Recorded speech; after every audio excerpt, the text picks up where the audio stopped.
जय श्री राधे मित्रों, बहुत स्वागत है आपका हमारे चैनल पर। मित्रों, मैं हूं हरि गोपाल शर्मा और आज बात करेंगे निर्जला एकादशी व्रत के बारे में। इस साल 31 मई को निर्जला एकादशी का व्रत मनाया जाएगा। सनातन धर्म में एकादशी व्रत की विशेष महिमा बताई गई। यदि इसके वैज्ञानिक आधार की भी बात की जाए तो इस व्रत से विज्ञान भी सम्मत है। 15 दिन बाद महीने में 2 एकादशी के व्रत होते हैं, 15-15 दिन के अंतर पर। जब हम एकादशी का व्रत करते हैं तो हमारी पूरी बॉडी का फिल्ट्रेशन हो जाता है। इसलिए सनातन धर्म में एकादशी व्रत को परम कल्याणकारी व्रत हमारे ऋषि मुनियों ने बताया कि हर व्यक्ति को महीने की दोनों एकादशी का व्रत कर लेना चाहिए, जिससे शरीर में आरोग्यता भी बनी रहती है। मित्रों, निर्जला एकादशी का व्रत जैसा कि नाम से स्पष्ट है, निर्जल रह करके इस व्रत को करना। इस व्रत की कहानी या कथा के बारे में कहें तो इस एकादशी को भीमसेनी एकादशी भी कहते हैं। यह कथा पांडवों से जुड़ी हुई है। एक बार कृष्ण द्वैपायन भगवान वेद व्यास जी कुंती सहित पांडवों को एकादशी व्रत के बारे में बता रहे थे।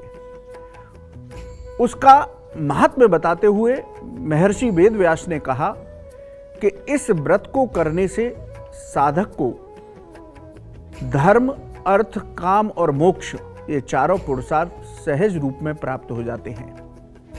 साधक भगवत भक्ति करता हुआ भगवान के परम धाम वैकुंठ लोक में स्थान प्राप्त करता है। जब भीम ने इसको सुना तो उन्होंने कहा कि महर्षि, मेरे पेट के अंदर ब्रक नाम की अग्नि है जो मुझे भूखा नहीं रहने देती, तो मेरा कल्याण कैसे होगा। तब महर्षि वेद व्यास जी ने कहा कि ज्येष्ठ मास के शुक्ल पक्ष की जो एकादशी है, जिसे निर्जला एकादशी कहते हैं, उसको आप निर्जल रह करके व्रत रखेंगे तो आपको पूरे 12 महीने की एकादशी यानी कि 24 एकादशी का व्रत फल प्राप्त हो जाएगा। तो मित्रों, निर्जला एकादशी का व्रत यदि हम सामर्थ है तो निर्जल रह करके इस व्रत को करते हैं तो हमें पूरे साल की एकादशी का व्रत प्राप्त हो जाता है। आज हम आपको एक दूसरी कथा इससे जुड़ी और बता रहे हैं। मित्रों, ये कथा नारद जी से जुड़ी हुई है। श्वेत वराह कल्प के प्रारंभ में नारद जी ने अपने पिता ब्रह्मा जी से प्रश्न किया कि मुझे भगवान विष्णु के चरणारविंद की भक्ति कैसे प्राप्त होगी। तब ब्रह्मा जी ने उनसे कहा कि आप निर्जला एकादशी का व्रत रखें, भगवान विष्णु की उपासना करें तो आपको भगवान विष्णु के चरणों में स्थान प्राप्त होगा। नारद जी ने पिता से ऐसा ज्ञान लेकर के 1000 वर्ष तक निर्जला एकादशी का व्रत किया। इस व्रत को करने से नारद जी को अपने चारों ओर भगवान विष्णु का दर्शन होने लगा। उन्हें ऐसी अनुभूति होने लगी कि शायद मैं वैकुंठ लोक में आ गया हूं। उसी समय भगवान नारायण उनके सामने प्रकट हुए। उन्होंने उनको निश्चल भक्ति का वरदान प्रदान किया और अपने परम भक्तों में स्थान दिया। मित्रों, सनातन धर्म में 12 यानी कि 12 महाभागवत यानी कि 12 ऐसे लोगों का वर्णन मिलता है जिनको महाभागवत कहा जाता है, यानी कि भगवान के परम भक्तों में जिनकी गिनती होती है, उनमें से एक नारद जी भी हैं। तो इस व्रत को करने से हमको भगवान विष्णु के श्री चरणों में स्थान प्राप्त होता है और वैकुंठ लोक की प्राप्ति होती है। मित्रों, एकादशी का व्रत करने से साधक को इसी जन्म में सभी सुखों की प्राप्ति होती है और आने वाले सभी जन्मों में उसको आनंद की प्राप्ति होती है। साधक को दैहिक, दैविक और भौतिक सभी सुखों का लाभ प्राप्त होता है। निर्जला एकादशी व्रत यदि आप कर रहे हैं तो 10वीं तिथि से ही इस व्रत का प्रारंभ कर लेना चाहिए। 10वीं तिथि को शाम को हमें भोजन नहीं करना है और निर्जला एकादशी पर पूरे दिन भोजन नहीं करना है। यदि सामर्थ्य है तो निर्जल रह करके इस व्रत को करें। व्रत का संकल्प लेने के बाद आप भगवान लक्ष्मी नारायण की उपासना करें। सालिग्राम शिला यदि आपके यहाँ है तो उसका पंचामृत से अभिषेक करें। युगल सरकार श्री राधा कृष्ण की पूजा अर्चना करें। सद्गुरुदेव भगवान का पूजन करें। अपने इष्ट देव का पूजन करें। व्रत संकल्प लेने के बाद भगवान का अभिषेक करने के बाद उनको चंदन लगाएं, फूल अर्पित करें, सालिग्राम शिला पर तुलसी पत्र अर्पित करें और उनकी आरती करें। भगवान विष्णु के 3 विशेष मंत्र शास्त्रों में बताए गए। पहला मंत्र है द्वादशाक्षर मंत्र, यानी 12 अक्षरों का मंत्र, ओम नमो भगवते वासुदेवाय। मित्रों, जितनी सामर्थ्य हो इस मंत्र का जप आप करते हैं तो भगवान नारायण की कृपा आपको प्राप्त होती है। उनका दूसरा मंत्र है षडाक्षर मंत्र, 6 अक्षर का मंत्र, ओम विष्णवे नमः। पुनः निवेदन कर रहा हूं, ओम विष्णवे नमः।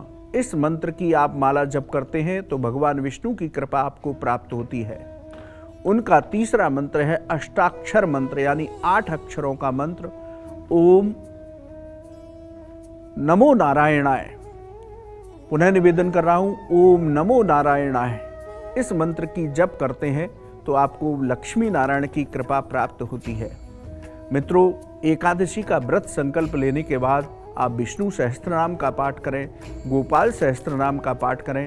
पूरे दिन शांत मन से हर्ष संकीर्तन करते हुए अपना दिन व्यतीत करें। एकादशी में रात्रि जागरण का विशेष विधान है। यदि आप रात्रि जागरण कर सकते हैं तो रात्रि जागरण करें। इस तरह से हमें एकादशी का व्रत पारण करना चाहिए। एकादशी का व्रत करने के बाद हमें कोई तामसिक भोजन नहीं करना चाहिए। हमें मांस मदिरा या किसी भी धूम्रपान से बचना चाहिए। हमें क्रोध करने से बचना चाहिए। मित्रों, इस तरह से जो लोग एकादशी का व्रत करते हैं उनको लक्ष्मी नारायण की कृपा से सभी सुखों की प्राप्ति होती है। आज हम आपको एक विशेष प्रयोग बता रहे हैं।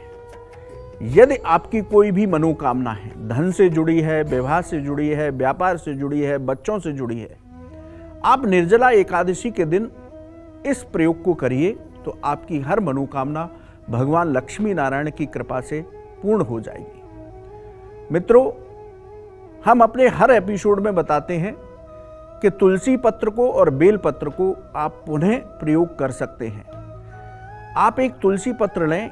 यदि आपके यहाँ लक्ष्मी नारायण का श्री विग्रह है तो उस तुलसी पत्र को उनके श्री चरणों में अर्पित करें और मंत्र बोलें, ओम नमो भगवते वासुदेवाय। पुनः उनके श्री चरणों से उस तुलसी पत्र को ले लें, शुद्ध जल से धोएं और पुनः उनके श्री चरणों में अर्पित करें। यदि आपके यहाँ सालिग्राम शिला है तो उस पर अर्पित करें। इस तरह से आप 108 बार तुलसी पत्र को ओम नमो भगवते वासुदेवाय मंत्र बोलते हुए भगवान लक्ष्मी नारायण या सालिग्राम शिला पर अर्पित करते हैं तो आपकी मनोकामनाएं सहज रूप में प्राप्त पूरी हो जाएंगी। बड़ा उत्तम प्रयोग है भगवान की भगवत कृपा प्राप्त करने का। तुलसी पत्र 108 तोड़ने की जरूरत नहीं है। एक ही तुलसी पत्र को आप बार बार जल से धोकर के उसका प्रयोग कर सकते हैं। तो इस प्रयोग को करेंगे तो आपकी मनोकामनाएं सहज रूप में पूरी हो जाएंगी। तो मित्रों, परम कल्याणकारी व्रत है एकादशी का, जिसमें निर्जला एकादशी का व्रत आपको साल की सभी एकादशी का फल प्रदान करने वाली है। तो इस व्रत को करिए। सर्वार्थ सिद्ध योग और रवि योग में इस बार निर्जला एकादशी का पर्व आया है। हम सभी पर भगवान लक्ष्मी नारायण की कृपा बनी रहे। जय श्री राधे।